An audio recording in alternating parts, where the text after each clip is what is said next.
Price Lord. கர்த்தர் உங்களை ஆசீர்வதிக்க வல்லவராக இருக்கிறார்.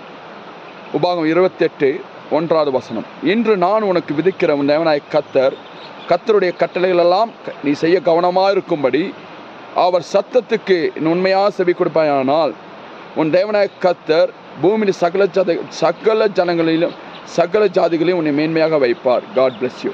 கர்த்தர் உன்னை பார்த்து சொல்றார், அவர் வார்த்தைக்கு நீ செவி சாய்க்கும் போது, அவர் வார்த்தைக்கு நீ கீழ்ப்படியும் போது அவர் உன்னை மேன்மைப்படுத்துவார். அவர் வார்த்தைக்கு நீ செவி சாய்க்கணும், அவர் வார்த்தைக்கு நீ கீழ்ப்படியணும். அந்த வார்த்தைக்கு நீ செவி சாய்க்கும் போது தான், அவர் வார்த்தைக்கு நீ கீழ்ப்படியும் போது தான் அந்த மேன்மையை நீ பெற்றுக்கொள்ள முடியும்.